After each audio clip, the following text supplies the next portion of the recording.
shout out to Sarnetta Studio, right? Because you don't get stuff like this nowhere. This is changing. This is changing entertainment. It's changing education. Right. This is epic. Y'all better receive Sarnetta Studios. When you ready for the latest breakdowns, latest news, latest presentations, there's only one place to go, and that is Sarnetta Studios. Black man, wake up. Black woman, wake up. Sarnetta Studio, the greatest media on the planet. We right back at you. Thank you for having me, House of Consciousness. I love you. Peace. Check out the channel, Sarnetta Studios. The brother's going to be bringing a lot of lectures through. You get your live lectures. You're going to get some on-point documentaries and things of that nature. So make sure that you subscribe, spread the word, let your peoples know Sarnetta Studio is the new channel. All right? Peace. Tune in. Oh shit. Peace and Black Power family. Welcome to another Sarnetta TV House of Conscience production. Black News 102, Sarnetta Studio. All I got to say is, oh shit. This shit right here, the KEMET community is about to be up in arms. My brother, Hashar, is coming hard and strong with the knowledge and information. All I got to do is say, Hashar, how come you didn't teach like this at the debate? Because had you would have been teaching like this instead of screaming at the top of your lungs, going crazy, I think you would have gave Brother Polite and the Armor Raw Squad a run for their money. All I got to say is, oh shit, fam. When you see this right here, the KEMET family, the KEMET people, the KEMET brothers and sisters is gonna be up and up. It's on from here on in. Brother Hashar is striking a powerful blow. Attacking the KEMET teachers, attacking the KEMET doctrine, attacking the KEMET science. This is what I'm talking about. Check it out, family. It's stuff that was there before. Brothers told me to go through it a little slowly because, you know, they said I was in guerrilla mode, so that's cool. And so that y'all can absorb the fact that these things that was presented wasn't answered. And the fact that, you know, nobody, when we speak about KEMET or whatever, even in our own society, if there's something wrong in it, it's something that needs to be addressed accordingly. So we're going to go through that slowly because that's what I was told to come up here and do. So we're going to pull up those things and go through it slowly so that you can see the peer review. Not only the peer review, you can see that we had the colleges. We had everybody behind us showing this information. That's something that they have to address. That's number one. Number two, what's up, King? And number two, not only going through that in itself, it's just a few other things, but we got to hold back because they told me and Daniel Allah, you know, to don't put out everything out there because whatever the people miss, whatever y'all missed, we having a what they call an unfinished business lecture just to put it out there, and it ain't gonna be, you know, whatever. Everybody gonna know the place, the time, where it's gonna be at. It's actually coming up, I think, the end of this month or early next month. I don't know if it's going to be in the Alhambra Ballroom or it's going to be in National Black Theater or Nicholas. Y'all going to find out real soon. It's going to be out there. You know what I'm saying? So y'all get the full information. So they told me and him to hold back with the information, just put a little bit out there. And they also told me to go up there and go slow, you know, because I was just on wild out mode. So we're going to go through it to absorb it. So hopefully that the brother Jonathan, the Armor Raw Squad, you know what I'm saying, brother what's up, brother? You know what I'm saying? You know I got you. And then Polite Shaka. So y'all can see this and go through this and you see the information that we bring in is not a biased piece of information, but it's a justified information upon what's really there on the walls, what's really there on the papyruses, what's really there as far as what Egypt is about at a certain time frame. So we're going to go there. Go ahead, King. Nah, we're going to leave that alone. We're going to start from here. We're going to start from here. We're going to start from here. All right, so they told me to go real slow with this. And so the first thing that you saw, it was just basically asking the question, were the Greeks the first to wrestle naked? And the answer is no, because when you go to the tomb of Ptah-hotep, the 5th dynasty, you see here that the Egyptians were wrestling naked. Okay, now a lot of people say, well, what's wrong with that? If you go to the kingdoms before you, in other cultures, such as the Sumeria, Mesopotamia, so on and so forth, you see that their gods and their people, they were all clothed, either in wrestling, no matter what they did, the fishing, expeditions, so on and so forth. But this here you see right here in the tomb of Vizor, right? Ptahhotep, the 5th dynasty. You see the Heru lock. We teased the brothers before, but there's no teasing. But they straight up naked. Now, if you look at these wrestling moves in itself, these are not real, wrestling moves, the DDTs and stuff like that. You slam a nigga down and all that. You'll see that something is a little curious and copious about this because that's part of the Egyptian culture. And we're going to see. Go to the next slide. So now here was something that was never addressed. Another thing, right? The Kahun papyrus, the Kemetic contraception. The Kahun papyrus, column 3-6, suggests a pessary of crocodiles. Now, we talk about a crocodile, right? Crocodile's dung. Doodle was cut up, right, on annual paste, which is honey, sprinkled with sour milk, right? Ramesses Papyrus, 1784 to 1662 BC. Also advises crocodile dung as a suppository, meaning you put it up there and hold it back. Now, of course, y'all don't read the bottom because y'all say I wild out. This is some stupid whatever. Now, when you check this out, see, this is a pessary. The pessary is placed inside of the woman's right vagina right here, the pessary, right? So now when it's placed in there, this prevents her from getting pregnant. All right, so here you have the rectum that's put in. Now, notice it tells you that this pessary was crocodile's dung. And here's the papyri right here. No man, no woman, nobody can refute that. So this is something that we asking our brothers and sisters to look at. You women out there, let's talk to you. Would you put, let's say, dog doodles right now to prevent you from getting pregnant? Don't say, well, that's what they had at that time. Then this would combat and refute the fact that they had so many sciences, so many understandings of what to do. How is it that you're going to tell your woman to take crocodile's doodle, mix it with honey, put it in your vagina so you won't get pregnant? You should have had a different type of science if you was on a high level of sciences. So this is something that we actually look at that was not answered that day. All right? Next slide. Now here we have the Ebers Papyrus by James Henry Breasted. This is one of Shaka's favorite and the other brothers on the other side, right? It says translation from the German to English. Cyril P. Briam, M.B. B.C.H.B.A.O. Right? Now watch this. Organic. Now we only mentioned about the semen, but we're going to show you something. Organic remedies, human excrement, we talking about doodle, mixed with yeast of beer and honey is recommended as dressing for wounds. So you're talking about putting doodle on your wounds and so forth and so on. Now this is from Henry Breasted. He's saying this is the translation of the Ebers Papyrus of Henry Breasted. And here's the papyrus right there. That's the papyrus. So now notice we had brothers to read the papyrus to show you what it is. Forget Henry Breasted. We had actual black people to read the papyrus to tell you that's what it was. So that was cut out because we didn't have a chance to come back up. Now we're going to move on. Male semen is used as a flavoring agent.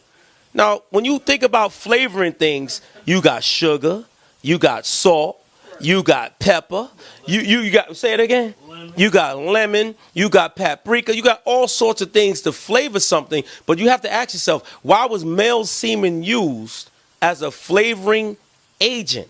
Now, I was going to tell you, in a mixture which relieves abdominal obstruction by emesis. So people get mad at that, but we have to understand that this is in the papyrus. This is a medical papyri, by the way. Right, acquired taste to know what semen tastes like in order to say, let's use it as a flavoring agent. You know what I'm saying? Because it's like we use sugar. Yo, put more sugar in it. Put more salt in it. Because we have acquired the taste to see the difference, what you need to make it taste good. So now watch this. We didn't even mention this, but we left it alone. Asses, what's an ass? It's a donkey. Ass's semen. So we talking about a donkey semen. Watch this now. A donkey semen along with rush from the green willow tree, fresh bread, herbs of the fields, figs, grapes, and wine cures great debility. Now, when you have a debility, that means whatever sickness that you might have. So they said, hell with male semen, let's use a donkey semen. So we have to understand this is part of a medical papyrus where they took not only male semen as a flavoring agent, they went and took a donkey semen, okay, and mixed that up to heal themselves from any debility. Now watch this. A remedy to dress the wound, and that's what we addressed earlier. Human excrement. So they took human doodle, crushed in yeast of sweet beer, right? Safet oil and honey, and apply as a poultice. That means they would put it over like a Band-Aid. So they would take human doodle, mix it up with beer, right? And safet oil and honey, and put it over any wound as a Band-Aid. Another male and now watch this. This is another one. Another one was male and female semen. They use both. And that's what Polite was talking about, the Bartholin gland with his woman and so forth. So that's the secretion that comes from a woman. They left this on the table, but they wanted to debate, right? Right.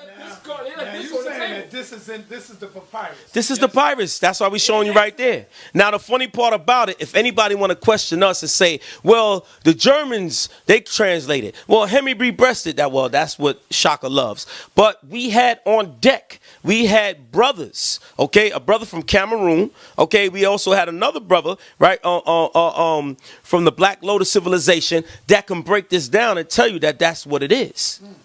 And that's what we had on deck, to show you that anything else that they come with otherwise was faulty. You understand? So now when you understand this, we have to examine this. And so we asking the people to really look at this from your heart. You know what I'm saying? Not from a biased opinion, but from opinion say, would you do this? Is this something right? So they never answered it. So this is something to look at in KEMET when you examine it. Next slide. Now we ain't even got to go through this. This is a funerary papyrus of Henutapwe, right? Now, of course, we don't care what Jonathan say. This is unexplainable. When you look at this, you see the fellatio, the self, and Jonathan did explain it when he was here on your couch one day. Well, this is self, and then later on they changed it around. Well, you don't know when you read the glyphs and so forth and so on. Right, put this in the cover. So when you read the glyphs, you'll see certain explanations. When you see this, there's something wrong with this. You can't find this in the scriptures. You can't find this in other cultures. And we're going to show this and prove this on a heavy level. Go ahead, read on. Go ahead, switch. Now, here we go. Now, this was right. This is the book, Eros on the Nile, by Carl Millswick. Now, this is Amenhotep I, offering lettuce to the god. Now, here's one thing that we want the people to understand and reflect upon. First, when you go about the first story about semen on lettuce, that comes with who? Horus, right? Now, why is it, now when you check out Amenhotep I, this is way after Horus. Why is it that lettuce, point to the lettuce right here.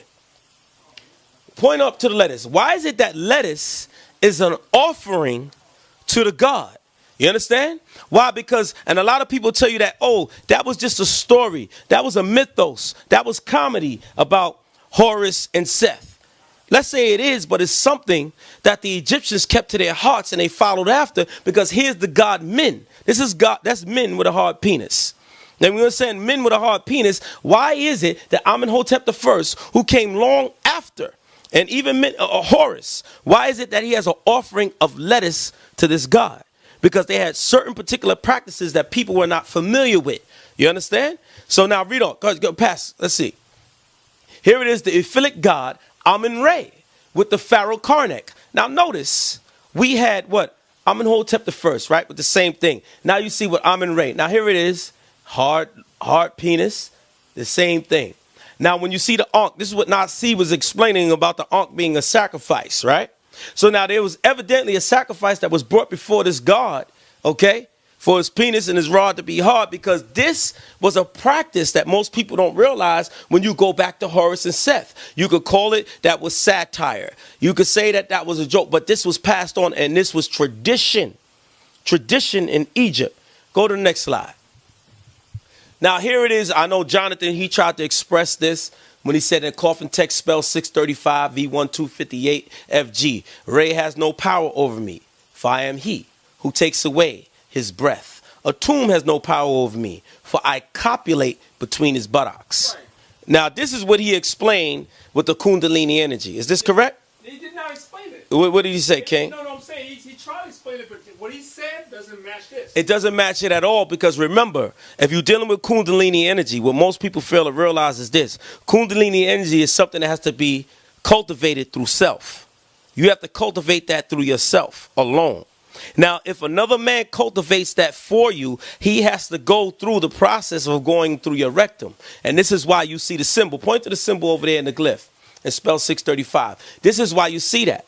Now they'll explain it, well, this is a Kundalini. Now, if you do explain that from that perspective, then you have to realize that this is dealing with what we know today through word process as a homosexual act. Because it could only be cultivated if a man goes up another man's rectum and he massages his prostate. And as he goes through his prostate, what happens is in the upward position, he touches this man, hits it, and then it activates a certain feeling that this man gets, and it's a rush. So it rushes this cerebral spinal fluid all the way up to his brain, which deals and starts mixing with the spermatosa. And as it comes down, the spermatosa being sperm. And as it comes down, this man gets a euphoric feeling that he's on a different level. So this is what Jonathan tried to explain to y'all. Either he went on the fly and not give him that respect, maybe he did. Or either he knows about this. So if you use that either way, there's something wrong with that understanding. So we're trying to show our Kemetic brothers and sisters, when you come to this, you have to get an understanding that it was something wrong or something going on that you wouldn't agree with or do today. You understand? No, good. Next one. Next one. So when you see coffin text 700, right? So now watch this. It says, go on. It says, for a man to be among the living, right, is between the cows of Geb. I will escape thence, and Geb will be purified. May he give me his crowns. May place for me his ear of corn, which is upon his mouth. His penis between the buttocks of his son and heir. We have to ask ourselves, there's something wrong with this text. You cannot make it anything mystical. You cannot make it anything philosophical, metaphysical. You have to read it for what it is. Now, if you want to take it to a mystical level, a philosophical, that's fine and dandy. But in the same token, we have to explain this. Why is it saying his penis between the buttocks of his son and heir? If a man has no son, it is against the back of the daughter of the phoenix that he acts. Now, when you see the back of the daughter of Phoenix, we can go deep in this, and we got the slides, but we're going to wait later to go deep to see what that is. So it's showing you that what? Breathing flesh, conception of the body, in ancient Egyptian coffin text by Rune Nayard, the Karsten Nebula Institute of Near Eastern Studies. So to show you, we have all the texts, all the peer reviews that you could go through to see where this is at. We're not making this up and how we feel. So as Hebrew Israelites, we know that we have no fear that any of this is in our scriptures on this level. So as a Kemetic brother or sister, you have to look at this and see that this is in your text and on your walls, and you have to analyze it from a certain perspective, even of how you live today. All right, go to the next slide. Okay, coffin text 640. Watch this. If there be made a slaughtering against me in a rebel festival against me in a striking of horns, then will a swelling occur in the eye of Tejet. Then I will swallow for myself the penis of Re and the head of Osiris. We're not making this up, man. So why is it that whatever's going on in this festival, if something happens in this festival, what you're going to do, right? The swelling of the occur, right? So, right. Yes, King. What's up? Did they answer this? No, they didn't answer this. They didn't answer this. They wanted debate. They want. That's a wanted debate, right? That's a mystery. That's a mystery to me. So when we see this, we have to understand, like, no matter how you explain this, and again, we not knocking them brothers on a level of what they see, what they understand, and oh, the crackers did this and that. We just want to let y'all know, again, family, straight up. We got brothers, a brother from Cameroon. And again, you got the Black Lotus Civilization. We got brothers that'll break down these texts and read the Medu Neter like we read English. That's what we had on deck. So they got y'all covered if y'all coming from that angle, and y'all going to have to deal with them. So again, breathing the flesh, conceptions of the body in ancient Egypt, coffin text by Rune Nayard, the Karsten Nebula Institute of Near Eastern Studies. We're not making this up. You can look this up yourself and you see it there. Go to the next slide, King. Here we go. A lot of brothers was like, well, one brother I seen in particular, well, they always use this. This meant power and so on and this and that. We know it meant power. To give you a case in point before we even read on, Red Bull, right, is a drink that they'll tell you have bull semen in it. But when you do the research on Red Bull, they have what is synthetic bull semen. And this is why it's supposed to give you strength on a certain level. So now why was bull's semen and even a bull's rod, it represents degenerative power. It represents strength. So this is why they use this in ancient Egypt. So it says figure 7-2, dried bull's penis together representing the bull's generative system. Ankh Jed was figure 7-3, the bull's penis dried after wrapping. Now go here, right here. This is the bull's penis dried. Okay? And this is the shape of it. Now you see that the pharaohs used this because again, it dealt with what? The generative system. In other words, the bull's strength. All right, that's all it meant. But why is it that you would take a bull's penis to say, this is what I'm representing? They had an obsession, what people fail to realize with penises. They had an obsession with power and the regenerative process. There's nothing wrong with that. But if you explain it in these levels, you have to see what this system was about. You understand? And these people. So it goes on, it says what? The Quick and the Dead, Biomedical Theory in Ancient Egypt by Andrew Hunt Gordon. Now they're going to show you here. Here's the bull, the makeup of the bull, right? And here's the middle of the bull, and they show you how it was made. And here's the actual Jed, what they call the Jed Was, right? The Jed Was. Right, the Jazam scepter. Now go, let's see if they used it in Egypt. Here we go right here. The left, Sekhmet Ma'at Amun, right? Moon god, left. Okay, say holding the Was scepter. Here it is right here. We're not making this up. So again, they showing the degenerative power and the power of the bull. So when you see the right relief of Khonsu, right, it says what? In Hathor, in that temple, they're showing you the same thing. So again, they use it for the regenerative power, the power of the bull, the strength of the bull. But again, it's the bull's penis. So he's showing you the obsession that they had in Egypt. You understand? They didn't answer that. And there's nothing that we bring up, oh, whatever. It's just something that was there. And this is what it's made of. All right, next slide. And left, the Edfu temple is right there. And again, remember the Ankh was dealing with sacrifices. So when you read this and study this, you get a better understanding of what's written there. So when they're showing you that regenerative and generative power of the bull, and the Ankh is showing you the strength that they wanted to have through sacrifice and also through cannibalism, what the brother Nasi had brought out. All right. So we're not making this up. It's not our biased opinion. It's what's there on the walls was presented. Next slide. So now watch this. The smiting of the enemies, scenes in the mortuary temple of Ramses III at Medinet Habu, Oriental Studies, Journal of Oriental and Ancient History, Volume 1, Oriental Institute. We're going to go to the red to get to the point. The extensive devaluation of enemy forces receives the assistance of an additional and significant reason in the iconographic treatment.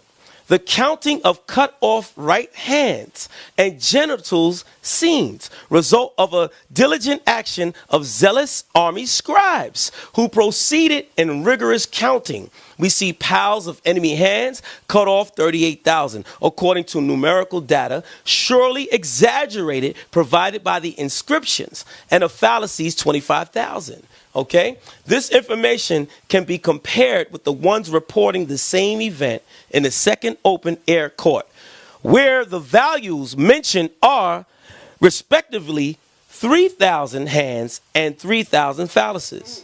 So what we're showing you is this, that what the priests did when they went to war, the Egyptians were known for emasculating the men of other armies. Now, what many people fail to realize, the reason why they went through this emasculation process, because they was following through, going back to the stories of Horus and Set. It was an emasculation process that they could put before the gods who would rule.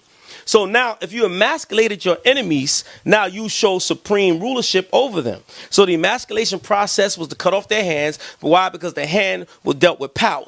Okay, how you will fight in war, and how you would deal with things as far as legislation, so on and so forth. And then the penis also dealt with power, because you would regenerate and come back through life. So they would cut off both. And so this was the Horus and Set scene all over, and many people fail to realize this. So to emasculate their enemies, and we're going to show you a peer-reviewed report that this is what they did to those people that they fought. Okay, next slide.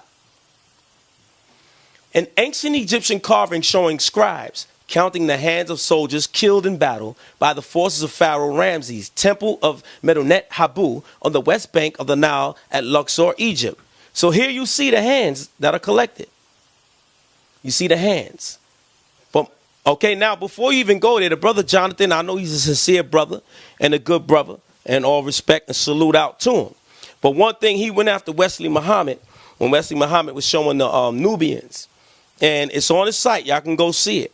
He said that either the brother didn't know or the brother was showing biased information, a piece, and then he showed the whole piece. But I remember when he was going after Tazaryak and spoke about King David, he only showed this. Right. But he didn't show the other side. So either he didn't know or he was being biased in the scholarship. Let's see. Next slide. Here it is. And you want to talk about King David. Here it is. You'll see the collection of penises. These are actual penises. That's in his hand. Go to his hand. Go to the side. This is his hand right here. And this is the pile right here. This is undeniable. So when y'all think the Hebrew Israelites is coming after Kemet and all that, homosexual faggots, nah, it's on y'all walls, kings. Right. It's on your walls, queens. You know what I'm saying? And we got love for y'all, and we trying to show y'all to get a better understanding of what y'all rest your belief or understanding in. Here it is. How do you know that's penises, though? All you got to do is look it up. That's the same temple. And you can ask Amun Ra Squad. They'll tell you. Here it is right here. It's showing you. You understand? That's the collection of it. We not lying. We not making this up. None of that. We don't want to make none of this up. Did they answer this in the debate? Not at all. Not at all. But they won. And right, because Polite took that trip to Egypt. That was nice, bro. But here it is. When you went to Egypt, you didn't go to this temple. You understand? And you didn't show this to the people that there was a collection of penises. And so we have to understand this vibration. Now I'm gonna show you something. Just look at the king and the priest right here. Look at them. Show them. No, right here. The collector. Now, when you look at, even if you go to Samaria and Mesopotamia, you'll see that all of them are designed a certain way. They're deserved like, they're designed strong or whatever. Why is it that there's a feminine outlook on the collector of penises? This is a fact. We're not making this up or knocking nobody. It's something that you got to look at and really reflect upon. So just to lock that in your head, y'all can go back to that temple and look it up. We're not making it up. It's something you got to deal with. Next slide, King. Here we go. Would you show this to your little daughter? Here it is, okay, where you have the penises on the wall. And this is the same temple. This is the same wall relic, and it shows you later with these penises. Now, you'll notice these dots here, right? And each of these dots mean different things as far as it comes. Now, we hear some say the poison penis and all this other nonsense or whatever. Right. If it's poison, that means they had diseases. And that's why we went through showing you that they wore condoms and developed condoms in ancient Egypt, because there was an immoral practice. Okay, and a lot of people don't realize this. We're not knocking nobody. Same thing here in America. It's immoral practices. You see what I'm saying? So it was on the walls, and they understood. We give them this science. They understood that there was immoral practices, and also there was strength. So they're showing you. So when you go through these dots, you'll see the differences. And again, we tell the Amun Ra Squad and anybody else. Again, you got the Black Lotus Civilization and other brothers that want to deal with you on your Metanetta reading, because they read the Metanetta like English. So holla at them, because they're going to holla at you for sure. Next slide. Here we go. This is why we set this up here. Not for anything else, but to get an understanding. If you see the fact that they had that with the poison penis on the wall, et cetera, if that's what you believe. The history of condoms. Chip Evans, PhD, critical thinking. If Egyptian society was strict on sexual morale, why did they have condoms to prevent sexually transmitted diseases? You see, this is common sense. That meant something was going on in Egypt that made these men sick. So when you hear the Jonathans or whomever say that when you see this on the wall, it meant poison penis, that tells you that the penis had a problem. You know what I'm saying? It had diseases, so this is why they developed this. It's simple. Now reading in red. It says history of condoms, 1000 BC condom use can be traced back several thousand years. It is known that around 1000 BC, the ancient Egyptians used a linen sheath for protection against disease. So when we presented this, a lot of people didn't understand and see this, and this was not answered. So you have to answer this from a Kemetic and scientific level, saying that Kemet was so great and grand on a level above the Hebrew Israelites or anybody else. Well, why is it that y'all was able to catch diseases? And y'all had to use something to prevent disease. Our Creator told us not to deal with certain things. So disease won't come to you, period.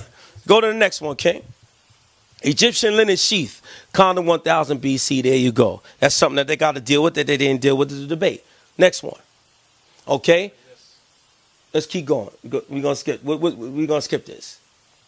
All right? We're going to skip this. All right? Because this is what Nasi was bringing out to give a better understanding. We're going to skip this. Okay? And Nasi is also going to make a video to bring all the points that he brought out so that brothers could deal with the things that he presented. You know what I'm saying? Like, go back to that real quick. See, like the animals, sleeping with animals, there's something called the dream papyrus. No, go back. Keep going. No, go down to the next one. There's something called the dream papyrus that a lot of people don't realize. And it dealt with dreams and bestiality. It dealt with necrophilia in Egypt. You know what I'm saying? Sleep with animals. And a lot of people do not realize this. And they have to understand how strong this was. That one right there. Go to that one right there. There you go. There you go. All right. And so we have to ask ourselves, what is this about? Okay, Mayor, PhD. You know what I'm saying? General, human animal. And when it speaks, you can't really see it. He says beings and animals are able, right? It says to mate successfully. So let's talk about humans and animals. Now, this is something that was in Egypt. Okay? So when you look at the so-called white man today, and now it goes down when you can see it's called bestiality in these practices. The white man today deals with cloning and trying to mix humans with other animals, but Egypt already practiced this. They practice this with human beings and animals. You know, these are things that they got to deal with. You know what I'm saying? It speaks of Egyptian women. Go to this part right here. It speaks of Egyptian women performing sex acts with sacred baboons. Now that goes back to what Jonathan talking about, the baboon, okay? And all these things. Let me deal with that baboon situation, because they deal with the baboon, talking about we evolved from that, even Uncle and this madness. Now, why would they go back to this? Because this was a worshiping of that God, so they would try to mix with this God to make their children gods, or what is known in the Greek terminology, demigods, right? So watch this. In fact, there are recorded, go back to here so they can see that in the red. There are recorded, okay, between humans and practically every kind of animal. Okay? Okay, so we got to understand every kind of animal. This includes not only goats and baboons. Let me get this pointer. Let me get this pointer. All right, watch this. It says, not only goats. Now watch this. We're not making this up. Not only goats and baboons, but also sheep, dogs, cats, horses, birds, reptiles, lions, chimpanzees, and apes of all kinds. This is what they was doing in Egypt, man. So we ain't make this up. If y'all want to check it out, go read his report. This is peer review, Mayor, PhD. So y'all was sleeping. This is what y'all was doing. So when you go back to our laws are codified when the Most High tell you not to sleep with beasts. Most High tell you not to sleep with mankind, etc., etc. So when you understand this, this is what was done in Egypt. And this is what they dug up. Yes, King? You got the button right here, over here. That's when you want to go forward. Just push that one. Got you, King. Got you, King. All right, so we're going to go to the next one. There you go. And you got the back button if you want to go back. Just go back. Got you, King. Can Pharaoh's story be trusted? This is something we was going to bring out, and we're going to bring it out later when we all come together. You know what I'm saying? They'll tell you about the stories and how they broke it down and how the time frame was off when you even deal with chronology. All right, and what's this guy that Shaka liked to use when he said about the chronology? I forgot this cat's name, but this cat in a recent movie, in the documentary, he stated that he spoke about the New Kingdom, but he didn't speak about the Middle Kingdom. Okay, when you go to the Middle Kingdom, it's a different story, and we got that, and Divine got that work for y'all on that. Finkelstein. Israel Finkelstein. Y'all gonna get Divine got that work, so I'm not gonna take it away from him on that. Right. So it says the Egyptian, right? Evidence editors, Ernest Fright, right? Leonard H. Lesko. So these are things that we're gonna bring out later. You know what I'm saying? So brothers could see, because when oh wow, I like that. Because you see, right, the Egyptian evidence of Semitic influence. This is something that people got to realize, and we're going to go through that later. I'm going to skip to the good stuff, skip that. This is what Nasi brought out by Hatshepsut as a way to communicate power long before the 80s ushered in the term power dressing. And this is factual, right?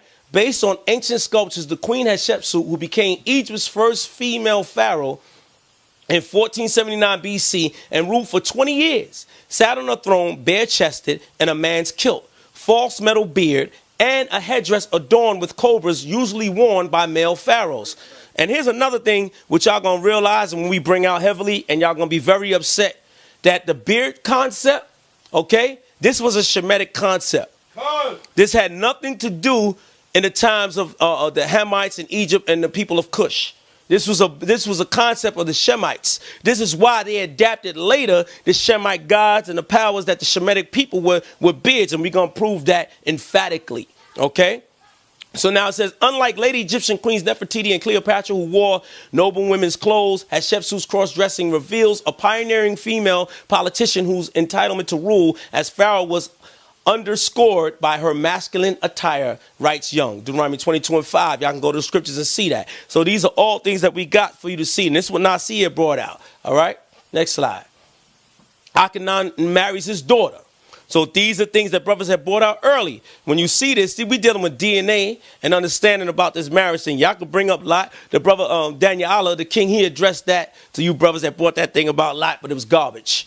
Okay, if you understand the royal insets and see DNA. And again, Nasir is going to bring this out, so I don't want to touch on the stuff that he had for DNA and about Jonathan saying that he don't know the metal netta, etc., so forth. This is what Nasir brought out. Right? Mummies, revealing ancient Egyptian hearts, their diseases that they had, ages of 30 that they died. I mean, these are things that people got to look at and wonder if that community or if that power structure was so well endeared, why are you dying at a young age? Why are you catching heart disease? It's impossible when you look at the communities and kingdoms around you. They wasn't dying at these ages, right? Ancient Egyptian lifespan.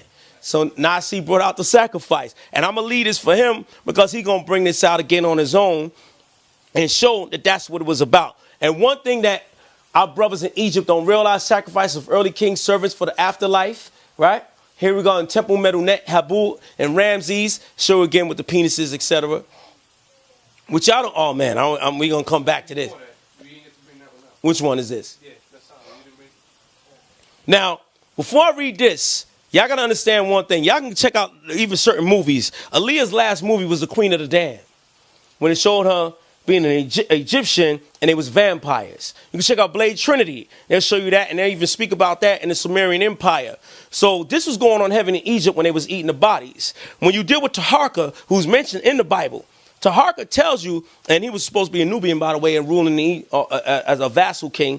So he tells you that what? They are not going to eat my flesh. Why would Taharka mention that if that was not done to pharaohs before? So this is what the Egyptian community got to realize. So we said Isis and Osiris, right?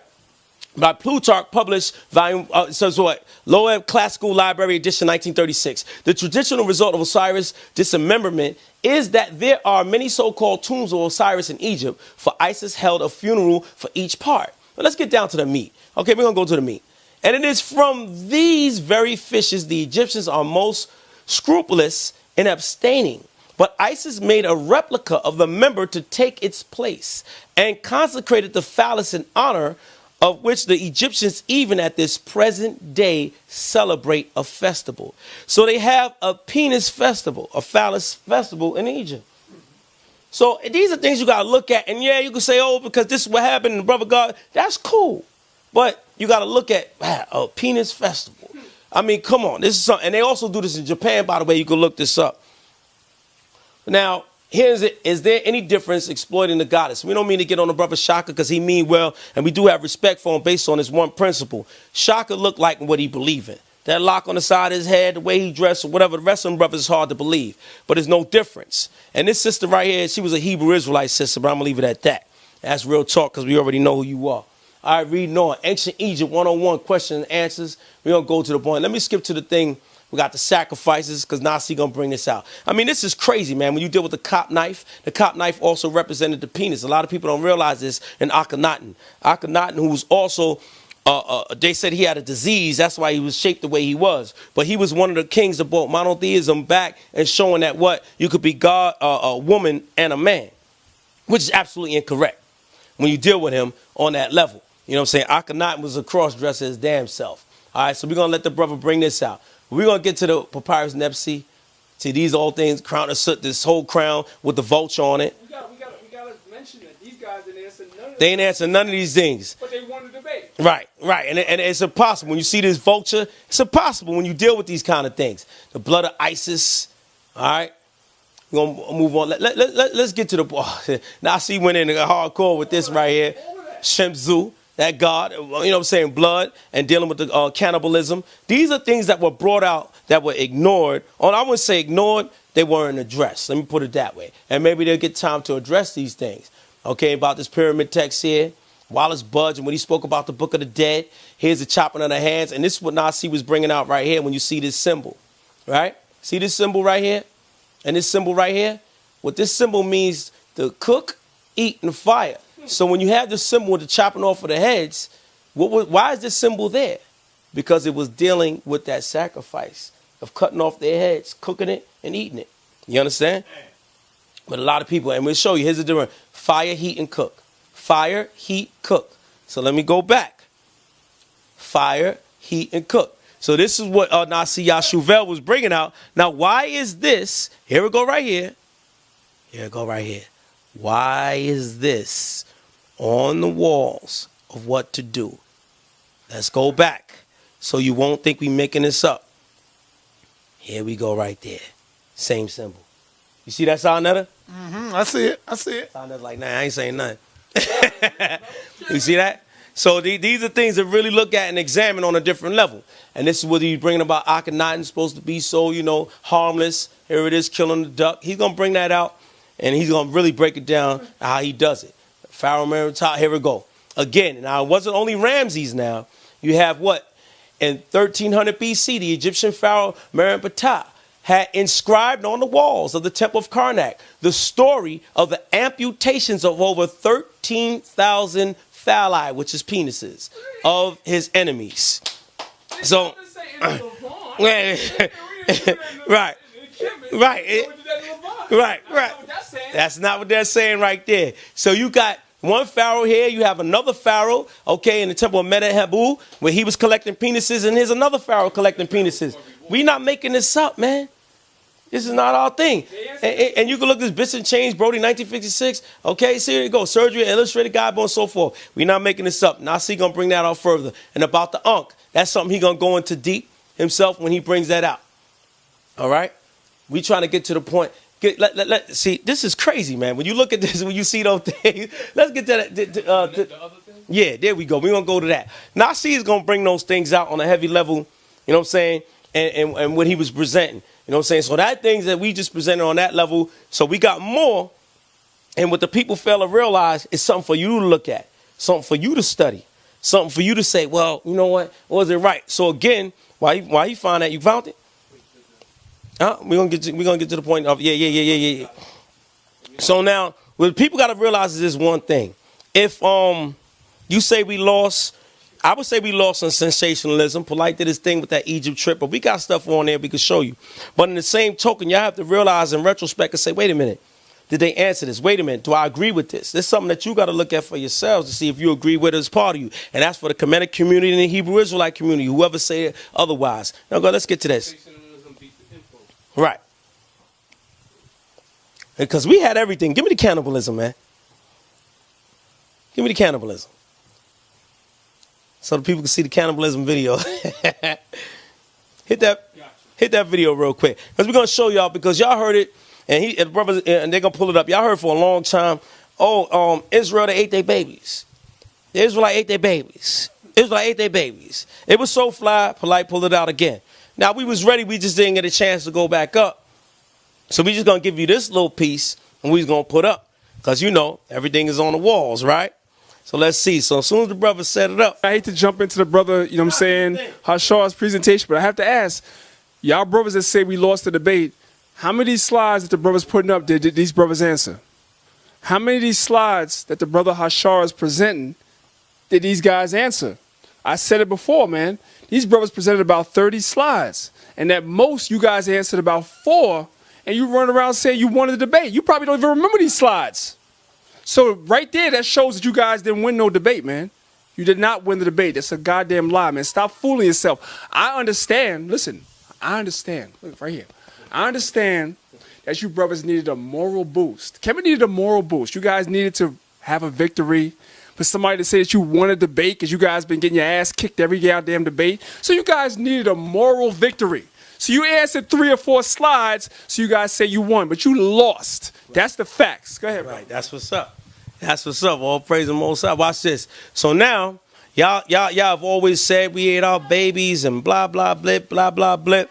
I mean, but we had it locked and loaded for the cannons, but we didn't get a chance to bring it up. So now you'll see, here it is, live in 3D, who did the thing with their babies. Go ahead, King, hit it. So sit back, relax, get your popcorn out, and you're gonna see. You're gonna see who else was chowing down on their damn babies. All right, because y'all cats is all. You got it, King? All right. All right, so we gonna see, because once this come up, they gonna see. It's your time, bro. Your time to shine. All right, so you found it yet? All right. All right, so we're gonna keep moving. All right, so when you check this out, for the people out there, this is one thing, and I don't even want to go into this because brother's gonna bring this out, especially the brother Divine Prospect about the carbon dating. You know what I'm saying? And he was gonna bring out the fact that when you look at it, there's a lot of things that are wrong with the counting of the chronology of Egypt, et cetera, et cetera. All right? And so when you look at the chronology, and we have that prepared, we have that up there. The brother's just preparing the video right now and put that up there. We see your comments out there. We see all of all the gunshots and all that. All right, let's go. Go ahead. All right. So hit me with this situation right here about What you can do? All right, so now check this out. Right now, we had problems with the Wi-Fi. You know what I'm saying? So we're gonna see that situation while they're still looking for it as far as the presentation. So what was you gonna show? Well, about the Egyptians eating their babies. Wow. And that's on the walls. And you got people on the walls. Not only is it on the walls, you got somebody that's there that's reading it off the wall. But I'm gonna tell you something though. What's up, King? Nasi brought that out last year. Yeah, he brought it out about that papyrus. Yep. Yeah. And see, a lot of people fail to realize, and the only reason why we touched on it again, because Polite brought it out, you know what I'm saying, about the eating the babies, so we had the video for it to show it. So now what you see here is the military male rape, homophobia, and gay history, peer-reviewed article, okay, by Stanley E. Harris, MD, DFA, PA, clinical professor, Department of Psychiatry and the Behavioral Sciences, Keck School of Medicine, okay, University of Southern California, Los Angeles. So that's all is this true? There you go, your peer review right there, and your college is showing you about military rape and homophobia. Let's see what they say. A folk tale dating from about 2000 BC about two rival gods, Horus and Seth, illustrates the role of dominance in ancient Egypt military homosexuality. The gods called upon Horus and Seth to make peace. So Seth invited Horus to his home for celebration. Horus accepted, not suspecting Seth's unfriendly intentions. The story describes the sequel to the visit, the contendings of Horus and Seth. And then it tells you where to go. And when it was eventide, the bed was spread for them, and they twain laying down, twain meaning two. And in the night, Seth caused his member to become stiff. What are you talking about his member? He's talking about his rod, okay? And he made it go between the loins of Horus. Translation, this is one of Shaka's favorites, A.H. Gardner, the Chester Beatty Papyri. Okay, the first Oxford, 1931, page 2122. Later, Seth demanded the office of ruler, declaring that he had performed doughty deeds of war. Now notice this. It said that he performed doughty deeds of war. This is very, very, very important when you deal with this report of military male rape. Okay, because it's saying doughty deeds of war against Horus. There's evidence that among both Egyptians and other peoples, sodomy was regarded as an indignity suitable for infliction upon a defeated enemy, partly, no doubt, because it would add to the humiliation of the conquered by treating them as if they were women. Bailey, 1955, page 30. So what this is telling you, that back then, during those times, this was a part of humiliating and emasculating another man in war. They would rape the man. Okay, the ancient Egyptians added injury to insult by amputating the phalli of their defeated enemy. And we read that earlier, okay? And we showed you on the walls. It says, for example, Pharaoh Meron-Ptah. So we showed you this earlier, right? Listed the booty taken after the defeat of an invading Libyan army. The list included 6,359 uncircumcised phalli, penises, plus the phalli of the chief's children, the priest, brothers, and others. Bullock, 1976. You can look this up.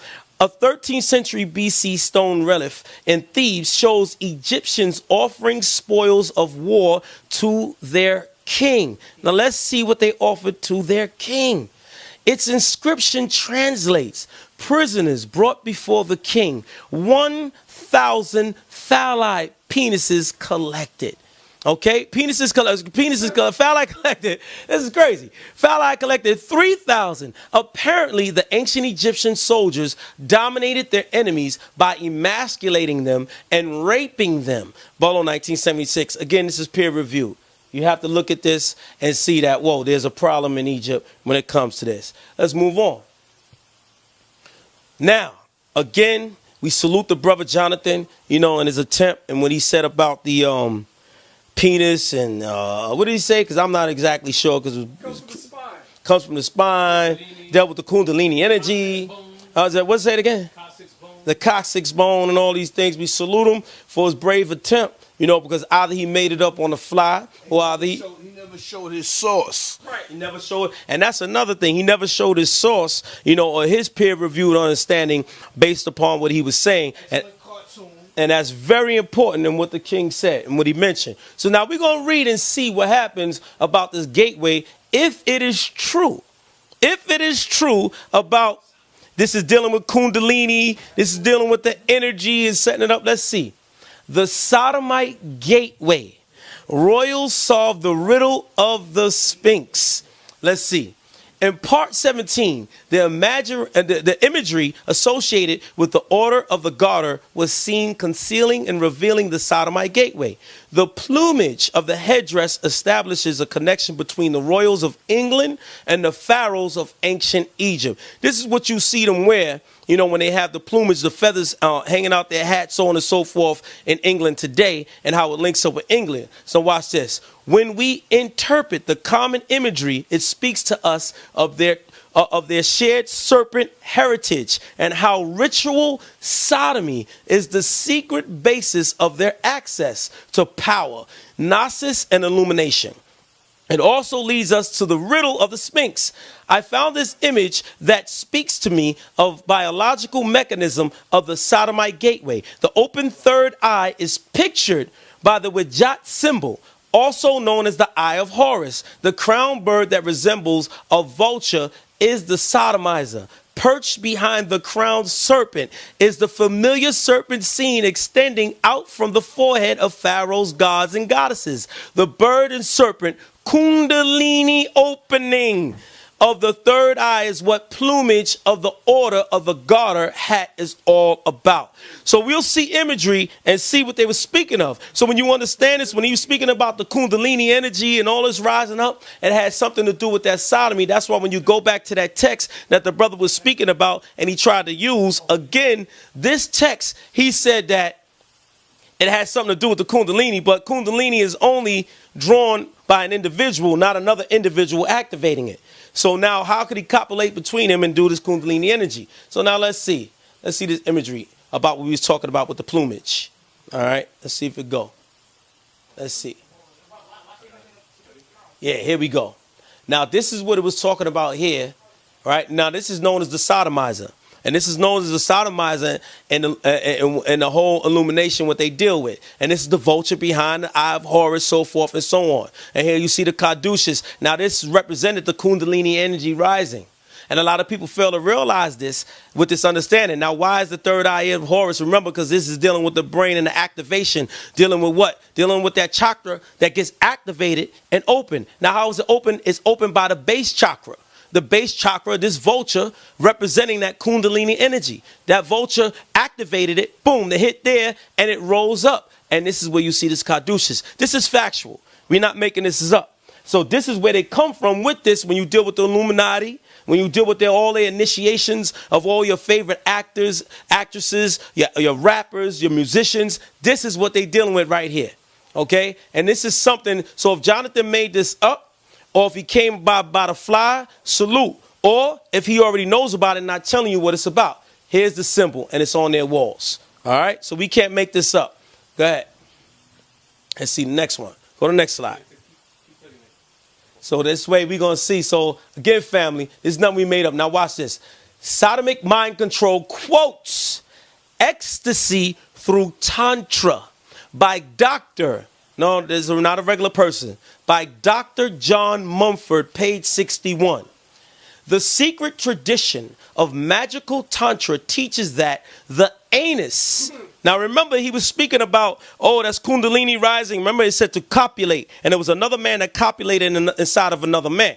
It says that the anus is an ultra-sensitive, erogenic, and psychic zone directly linked to the mudra, the basal chakra. So that's what we see. Now I'm going to go back to that. Let me go back to that so you can see what the base chakra was. Let's sit back. Is this going back, King?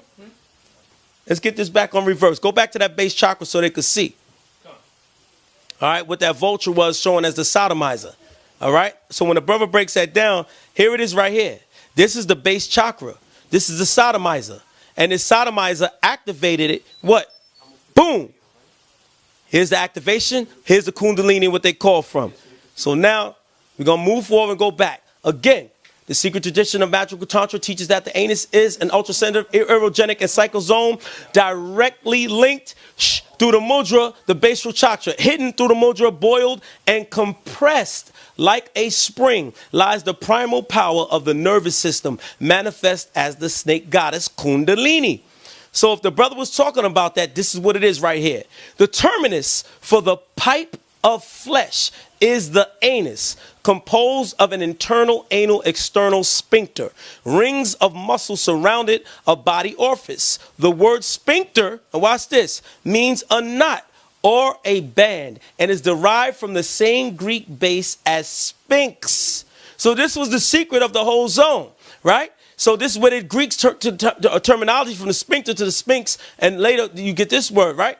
The mythological beast epitomizing occult mysteries. The master of tantric sex magic opens the anal sphincters of his Shakti, thus solving the riddle of the Sphinx. Anal intercourse is a specific Kundalini arousal method. Reference to Gray's Anatomy reveals the existence of an irregular oval-shaped gland between the rectal wall and the tip of the tailbone, or coccyx. Now, remember Jonathan was speaking about this? Remember when he broke it down about the coccyx? So he doesn't realize that he was going back into the same energy that was used in Egypt that they took and called the Kundalini, etc., dealing with Tantra, right? So it says what? The tailbone or the coccyx level, and reach it through this homosexual act. So this is what it was all about. It had nothing to do with the sciences and so forth. They just wanted a shortcut. So the master plan of the Illuminati Rothschilds, Ron Patton, interviews Marion Knox. This is somebody that was involved with this. The act of sodomy is also performed to open up the victim's third eye, which is supposed to enhance psychic ability. Now, these survivors have told me that the key of David is the Rothschild sodomy. The penetration occurs at an upward angle, so it strikes the nerves at the end of the spine and produces white flashes of light in the brain. This is chakra activation. So this is what Jonathan was explaining, either by mistake, default, or he knows this stuff. Ritual sodomy specifically stimulates what is called the Kundalini gland, which acts to stimulate the pineal gland. So, yes, King. What's up, King? You going in, Hashar? Oh, that's what's up, King. That's what's up, King. That's the brother sincere. That's what's up. Ritual sodomy specifically stimulates what's called the Kundalini gland, which acts to stimulate the pineal gland. Some use drugs like peyote, mescaline, or DMT for a similar experience, but ritual sodomy is the preferred means that appears to have no real substitute. When you understand this, you'll see that all these Illuministic people, so forth, they follow the ways of Egypt in order to gain this access to a higher knowledge. It has nothing to do with us going against it, whatever, so forth. All right, so now we're going to see something. Just to go back for a minute And just to give you a refresher, and this refresher is everybody, oh, the Israelites ate their babies and all this other good stuff and so forth and so on. But we're going to see here on the walls of Egypt. And this was a papyrus that the brother Nasi had brought out. But now we're going to give you visual evidence and show you somebody reading off the walls what happened in Egypt at that time. So we're going to give it to you. So just keep that in mind, because we're going to get back to that damn sodomy. But we're going to show you this vibration right here. Go ahead, King. Hit it. Them too, because as men of the Lord, as the elect men of the Lord, you know what I mean, we become blessed with this knowledge and wisdom and to bring you understanding. Given that Isaiah 45 and 16. They shall be ashamed. They shall be ashamed, because that's what you feeling right now. You know what I'm saying? You feeling ashamed. You done studied many books. You done did what you had to do. You done been to so many different seminars. You done spoke to whoever you had to speak to. You tried to be all you could be. Read on, King. And also confounded. And also confounded, because that's what you're going through right now. The word confounded, the root word in that is, man, you being destroyed. You know what I mean? Your whole thought process and what you believe in is being destroyed. And that's a part of being confounded. Read on, Lord. All of them. All of them. All of y'all, man. All of y'all, man. You might be a bunch of Danites, man. That's a tribe that's been done away. You know what I'm saying? But you guys got to come into this truth. Read on. They shall go confusion together that are makers of idols. Yo, you see that? You're makers of idols, man. You taking all this doctrine, all this homo stuff, and believing into it and putting a vibration on it to come to life. Read on. Verse 17, but Israel shall be saved. But Israel shall be saved, man, because, you know, this is just a vibration in the spirit on what we do, man. Just the whole conglomerate of what's going on up in here. Whenever you come forth before an Israelite, man, you got to understand that the power we come is of the Most High. Read on. With an everlasting salvation. With an everlasting salvation. So this is something that will never end. We will forever confound you. You know what I'm saying? If you don't come under the emblem of Yahweh, you know what I'm saying? And ride the coattails of the men of the Lord and learn and take notes, man, you shall ever be confounded, because we have the salvation of the Lord, which is something you guys can't get in this Egyptology stuff here, man. So you wasting your time. You on a homo vibration. If you don't come up on out of this, man, you're going to get put to death, man. That's all I got to say. You know what I mean? Praise the Most High Yahweh. But I thought they said we don't read books. I thought you guys said the Hebrews don't study.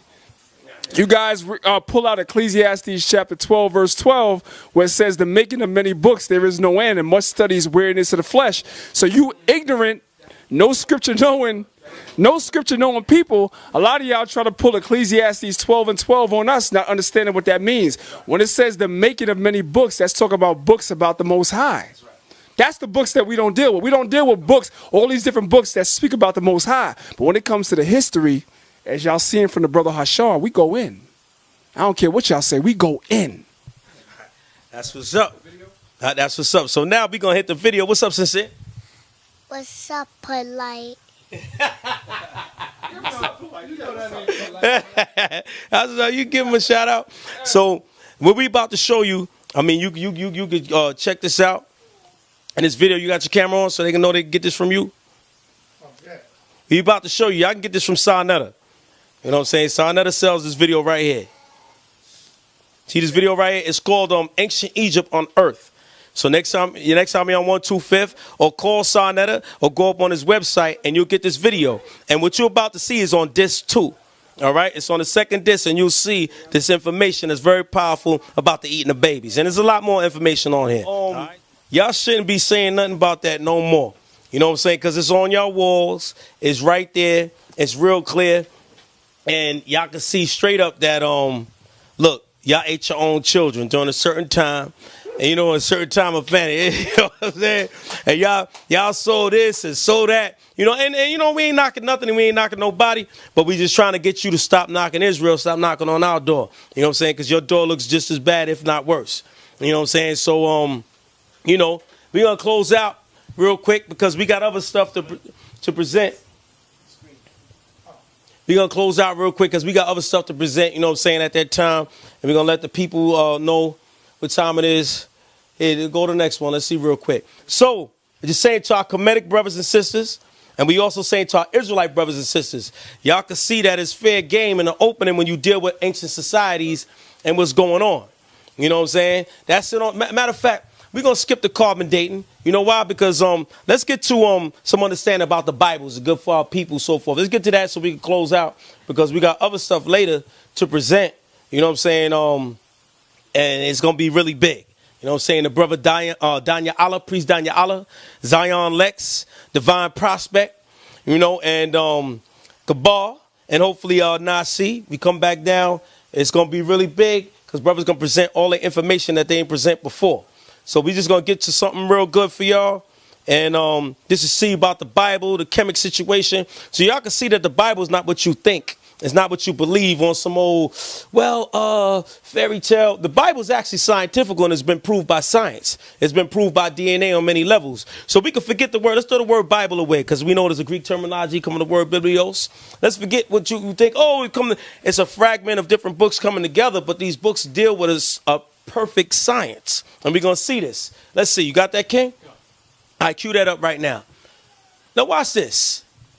Most people that meditate, because a lot of you Kemetic brothers and sisters, a lot of you brothers that sit to all that, meditate, you know, whatever. Nothing wrong with that, whatever. Because even the scripture speaks, it says, why does the Most High emphasize meditating on his law? Okay, a heavy thinking. And can the scriptures transform the minds of our people? Deuteronomy 11, 18, 19. Therefore shall ye lay up these my words in your heart, meaning your mind, and in your soul, and bind them for a sign upon your hand, that they may be as frontlets between your eyes, and ye shall teach them your children, speaking of them, when thou sittest in thine house, and when thou walkest by the way, when thou liest down, and when thou risest up. Meaning, think about it heavily all the time, whatever you do. Psalms 1 and 2. But his delight is in the law of Yahweh, and in his law doeth he meditate day and night. Psalms 19 and 7, the law of Yah is perfect, converting the soul. The testimony of Yah is sure, making wise the simple. Now we're going to see if this dealing with science. Let's see. Let's see. Next one, King. Let's see if this deals with science. All right. We're going to see for sure so y'all get an understanding. Wow, let's see. The DNA field and the law of resonance. Pierre Franck, page 39 to 95. The latest discoveries of brain research are quite astonishing. We have now discovered that the brain is malleable. It changes not only theoretically, but physically. It changes after we pursue new thoughts or have new experiences. In one study, test subjects were given an opportunity to experience unfamiliar activities for a certain amount of time. It was found that the area of the brain that were used for these activities became larger, similar to the way a muscle becomes larger when one undergoes physical training. At the same time, the other parts of the brain that were not being used in the new activities became smaller, with some parts of the brain actually shriveling. At the same time, new synapses connected the flow of energy, increased there, and new chains of thoughts began to be activated.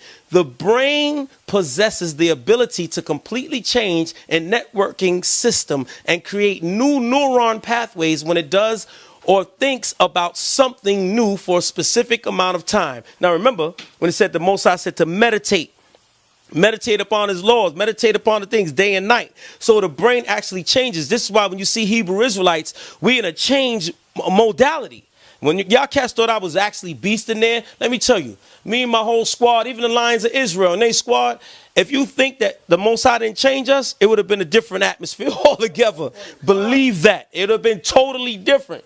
We would have acted like the cats that we were, you know, but now we became new creatures in the Most High, so we acted differently. You see what I'm saying? Let's move on. Next one. Okay, so this changes when you deal with the mindset of the Heavenly Father. The brain realigns itself under different circumstances or do specific actions for a specific amount of time. The part of the brain responsible for this grows. Meanwhile, the portions of the brain that we set aside during this specific amount of time and do not use, they shrink. That was the same thing said before. The neurons responsible for the new and necessary electrical signals for a new activity can change their function so that the information associated with it with the new activity can be transported more readily, meaning everything that you change, and it comes to you on a different level. We can activate new nerve cells in the brain through new thoughts and new actions. The functions of neurons can change, and other logic operations can emerge, while regions of the brain that we do not use, for example, those that have to do with worry and other negative thoughts, become smaller and less important. Now, I'll give you an understanding. When you see us out there teaching on the streets, we don't have worry or negative thoughts about what will happen to us out there. That's why you see brothers on a different level, because we know that the Most High got us and that we're above all the principalities on this planet. Okay, so we out there in a different mind frame. The real X-Men on a different mode that people can't understand. Go to the next one, King. All right.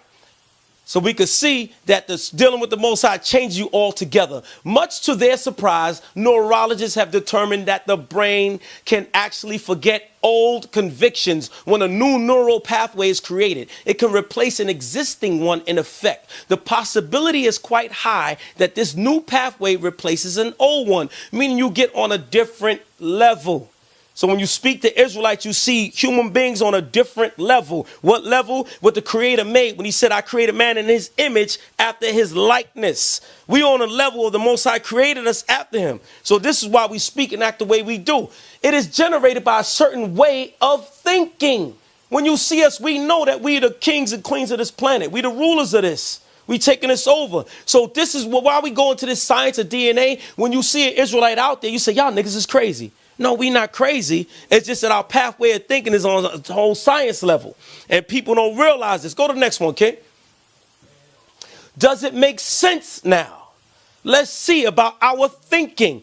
What the scriptures say. The Most High in Deuteronomy 11, Psalms 1 and 2, and countless other scriptures emphasizes the Israelites to constantly think and meditate upon his holy law.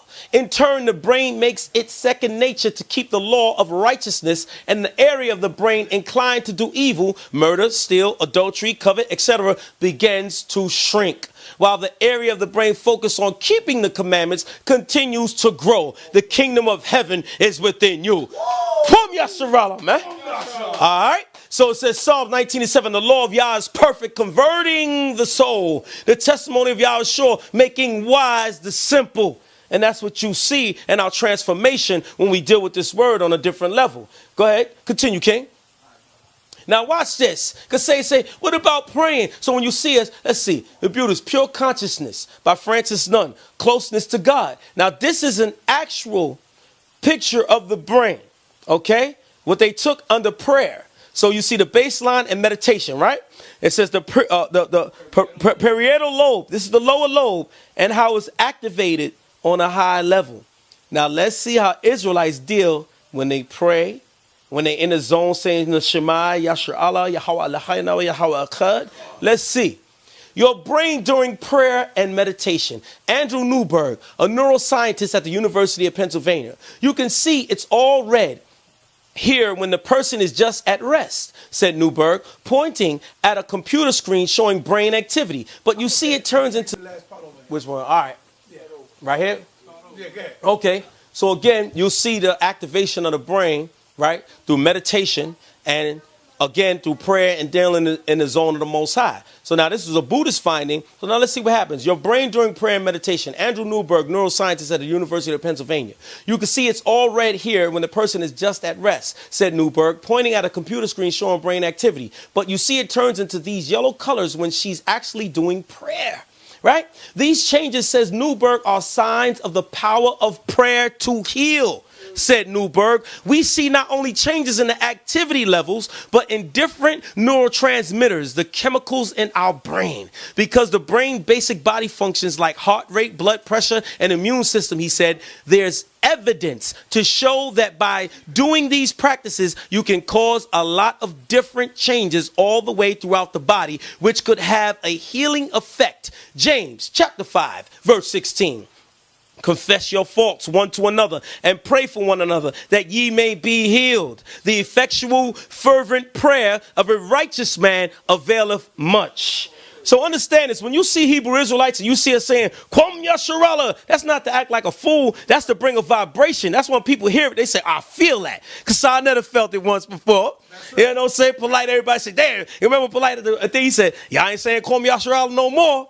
Now look at the videotape. When we said Kwam Yasharallah, you see his face like that. Why I say that? So it's power behind that vibration. Go to the next slide, Clean. So we can see that it's a whole vibe. We're not just coming on a level of just running our mouth and all this other goobly gop. It has a lot of science behind what we do. Okay? Now we gonna leave that. Now we don't. And nothing bad. All right, put it up there. All right, put it up there. All right, put it up there. Nothing bad.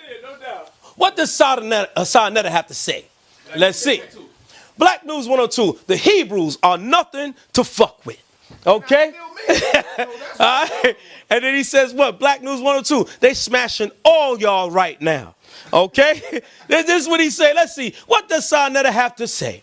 The Hebrew Israelites are more powerful than the so-called conscious community because you Negroes don't stand for nothing. There's no real brotherhood in the so-called conscious community. The Hebrews stand strong, and you Negroes mad because they go hard all the time. The Hebrew Israelites are the truth, and I don't give a damn how you feel about me saying that. Kwam Yashala. That happened at the debate. And all right. That happened at the debate. That's what's up. That's what's up. And I gotta add how Sana say, God damn it. I wish I would have shown that. The crowd would have been like, God. Go to the next one. And, you know, we don't mean to knock the brother, like Daniela said. And look, you see this right here? Give him much respect because he rolls in what he believes in. And most brothers say, Kemet. I want to see a Kemet brother, you know what I'm saying? But that's a Kemet brother right there. He dress it, sing it. While Shaka sing on them beats, let's see what happens. Go ahead, hit it, King. Hebrews are hitting the streets. Lions of Israel in the Bronx. AOC Staten Island. Go, keep going, let's see. GOCC out there, banging out there in New York. Light of Zion in Haiti. Then we talking about Haiti. Keep going. Y'all cats talking me all over. Keep going. Shema Israel, okay, right there. NYC in Brooklyn, Nasi out there in St. Louis. Keep going. Let's see. AOC North Carolina, keep going. Y'all think we just be saying in New York? We go all over. We got taste for y'all cats if you want it. FOPE out there in D.C. doing it strong. Keep going. Sakari, San Diego, Exodus 17:15. They're Guerrilla Hebrew, okay? Check it out. In Mexico, we ain't playing, man. Keep going, man. Come on. House of Israel. Shout out to my brother Zabak. What's up, King? Keep going. All right. True Hebrews under God in Minnesota. Keep going. Come on. That's it. I think Zabak must prize because he go all over. Absolutely. Absolutely. Call him, yo, I'm in Miami, God. I'm in Miami. Like, absolutely. We got Israel over. So, you know, in closing, because we got more to bring out. You know what I'm saying? Come on here, Daniela. You know what I'm saying? Because we're going to close out and hit it all light. You know what I'm saying? Look, we give us this right, you know. Look, we just want to say we got this thing coming up. And it's going to be at the end of this month or the middle or beginning of March. And it was the Alhambra Ballroom again. But then the brothers from Nicholas, they hollered at us, you know what I'm saying? And we just going to figure it out, get the schedules right. And get the rest of the information that y'all didn't see. Because Divine Lex, let me tell you, man. Matter of fact, yo, King, before we even go there, let's get that thing about the DNA. God code. I'm sorry. You know what? King. Go. Yeah. Now go back, God King, man. Go back. One more. It's the last thing. It's the last thing, King. Hit that DNA. Just because, you know, we was bugging out. You know what I'm saying? Because, I'm sorry, King. Just to show y'all, because we just to throwaway stuff. Okay? We're going to hit about DNA in the Hebrew language. You know what I'm saying? The Hebrew numbers. Let's see something real quick. And it's for y'all family out there. Shout out to all y'all. And what's up, Talia? I see you. Yeah. Yo, wicked ass. Yeah, all right, let's keep it moving. What you got? You got that, kid? Go hit that. Turn it on real quick. All right? Because when it comes on, we're going to show y'all this is the last thing. So we can just shut this thing down. You know what I'm saying? And, you know, let Sarnetta, you know, get back, relax. You know, Danielle, you got something to say? All I got to say is, man, you KEMET community better get it right, man. You know, we not doing this for no reason. We not doing this for no money. We doing this to bring y'all to the light. You know what I'm saying? This is a very serious thing right now. You know, you gotta step into the light and come out of darkness. You know what I mean? You're riding a homophobic vibration, man. It's gonna lead you to pure fire and brimstone. And we love our people. That's why we do what we do. You know what I mean? We battle and we fight for you people who don't even want to listen to the words of the Most High or come under the ordinance of the Most High. You know, and it's very important that you people listen, take heed, take up your true nationality and who you are according to the Torah or the Bible, and serve the Most High, man. Because Yahweh Shah is on his way, whether you believe in him or not. You know what I mean? And we are just the soldiers of the Most High while Yahweh Shah and setting up the government that's gonna total totalitarian this here world that you living in. So whether you believe it or not, as long as you stay in darkness, man, you're gonna die. You know what I mean? And we just out to save those people out there who have the zeal for the Most High, who are among the elect, who are looking for this knowledge and understanding to serve the Most High, Yahweh. You know what I mean? And recognize and accept our big brother, Yahweh Shah. You know, this is very important, man. That salvation is something to look forward to because the missiles is about to hit. America is coming into its destruction. And we are the men on the forefront to bring about that new government body. If you're out there and you don't have a ruler mentality, then we understand why you stuck in this darkness. For those out there who have a ruler class mentality, you seeking leadership in the next world to come, which is the kingdom of heaven, then sign up. Come to the camps, take down them notes, get your sword, get your Bible. Come and learn with the Israelites, because we deal with that truth and that light. All praise to the Most High, Yahweh. Barak Yahweh. And then, like I said, that day when y'all come, y'all going to see certain things. All right, it says the God code, because we still dealing with the Bible. We still dealing with the Hebrew language as a Hebrew Israelite, so forth and so on. And remember, all you brothers that's into the KEMET community, remember this one thing. The metal nets and all these things was translated by people that dealt with the Hebrew. You have to understand that, and that's going to be brought forth to you, that the translations was done in Hebrew in order to decipher the metal netta. This is factual. So watch this. The book is based on, and this is about the God code. The book is based on the fact that the basic elements of DNA, hydrogen, nitrogen, and oxygen, and carbon translate directly to key letters of both the Hebrew and Arabic alphabets, and that in both alphabets they spell the name of God. According to Bragg, what this means is that the letters of God's ancient name are encoded as the genetic formation in every cell of every life.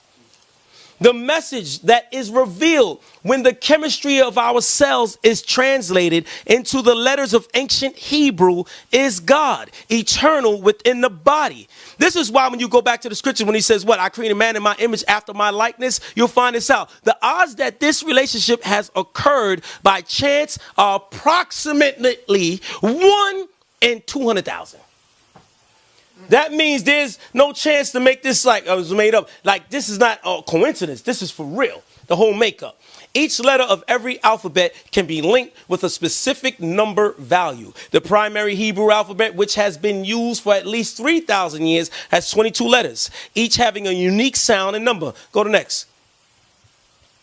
In Hebrew, every letter is assigned a number. Within the number code, we were given information about our past and our future. And to hit y'all with something, the brother Polite and his language that he made up for the New Covenant, is the foundation of it is Hebrew. And you can also buy his Hebrew book, and he tell you about the power of the Hebrew. This is factual. I'm not making this up nor throwing shots. This is real.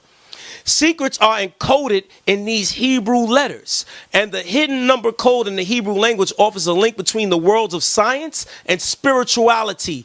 The 118 elements, which comprise everything in the physical world, are each assigned properties that are represented by numbers. These qualities of numbers link the elements of our DNA to the letters of the Hebrew alphabet.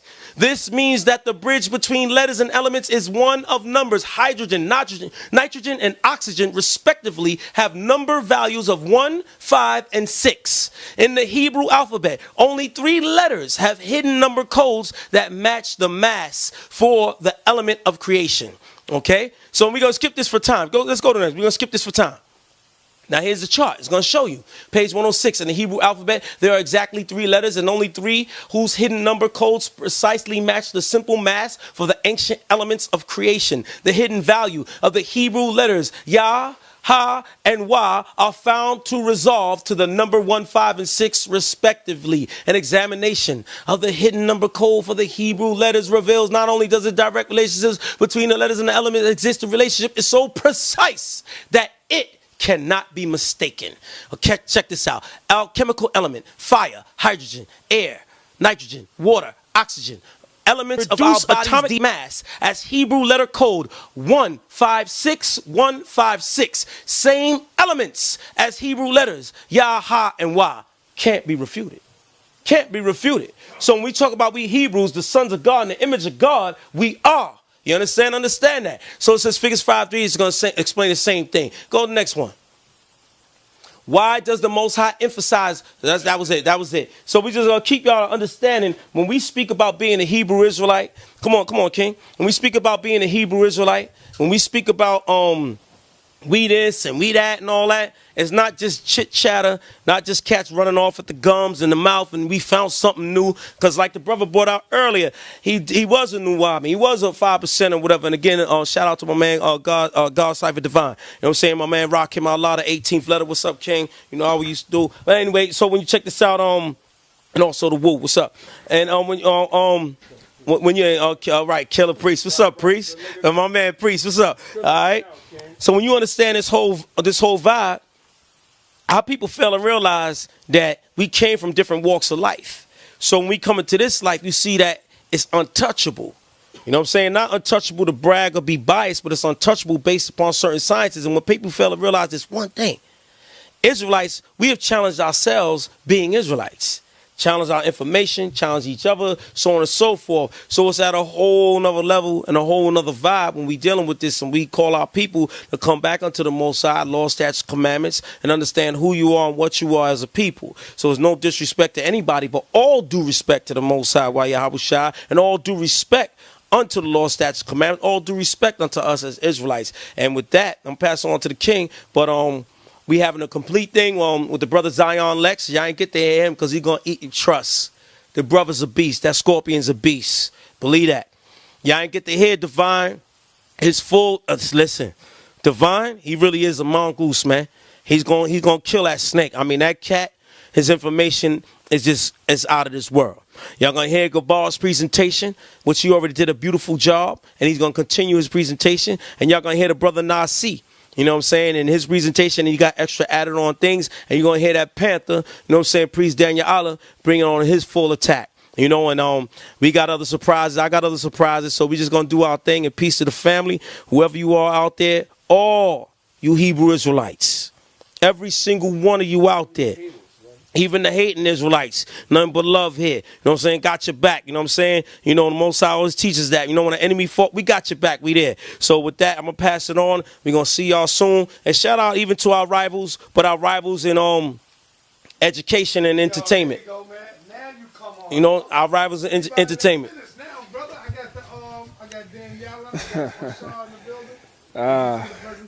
All praise to Yahweh, the supreme being of the universe, by Hashem Mashiach Yahweh Shai. Listen, man, you know, the main focus for the Hebrew Israelites, man, is to teach the word of Yahweh Hashem Yahweh Shai, to teach this truth. All right, I want y'all brothers and sisters to know that Passover is April 2nd, man. April 2nd, 2015 is our Passover. We're going to celebrate the Most High showing preference to the Israelites over the Egyptians, whether you like it or not. That's something we celebrate every year, man. We celebrate the Passover April 2nd, man. We want to say all praise to Yahweh B'Hashem Yahweh Shai. Hope you brothers and sisters, you got something from his presentation. The main thing that you should get, man, is that Hebrews, we study, man. I know a lot of brothers and sisters, y'all hate on us. Y'all say that the Hebrew Israelites this, the Hebrew Israelites that, whatever like that. But if you really were paying attention, you understand that we do deal with scholarship.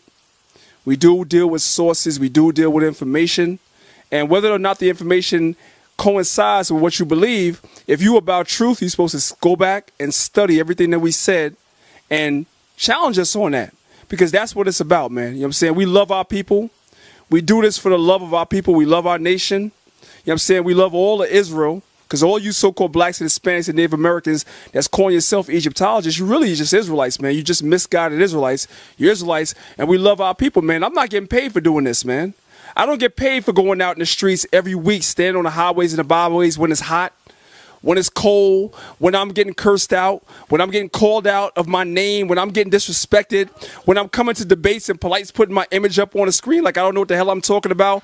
I don't get paid for that, man. I do this for the love of my people because I love my people, man. I'm going to continue to teach this truth, whether you hear or whether you forbear, pursuant to the book of Ezekiel, the 2nd chapter. So with that, we say to you, brothers and sisters, like the brother Hashar brought out, we're going to be doing a presentation in the near future, sometime towards the end of this month or early March. We're going to invite the brother Sadeh to come through, and he can film, definitely. And we're going to go into a lot of stuff. If y'all want to see me continue my presentation on King James and show y'all all 100 slides, all 100, I'll do that for you. But there's some of y'all out there that think that I can't prove that King James is a black man. So if you want me to prove that, I got 100 slides for that too. So whatever y'all want to see, y'all just put it up on a comment board, and I'm going to show y'all that I deal with nothing but scholarship. I'm going to quote my brother Wesley Muhammad. I ain't coming to the presentation as Danya Allah the Israelite. I'm coming to the presentation as Danya Allah the scholar. And I'm going to show y'all some scholarship. And I'm going to show y'all how I do. So that way, whether you agree, thank you, Brother Sarnetta, but whether you agree with the information or you don't agree with the information, you ain't going to no more be able to say that we don't deal with scholarship, because I'm coming to the information, I'm coming to the debate as a scholar. Point blank, period. And with that, I say shalom. And shalom, I'm gonna let let the Boricua kill her. Let him kill him, man. Go ahead, man. Now, I just want to say one thing to make it very clear, because I know there's going to be a lot of people that say, oh, they came on there crying, no, we won, we didn't lose. Our purpose coming here and presenting the rest of our information was to show y'all that the majority of our information was not disputed or contested by the opposing party, the Kemetic side, during the debate. So we didn't come here as crybabies or anything like that. We came to show the accusations that we presented were not refuted. So that's what this was all about.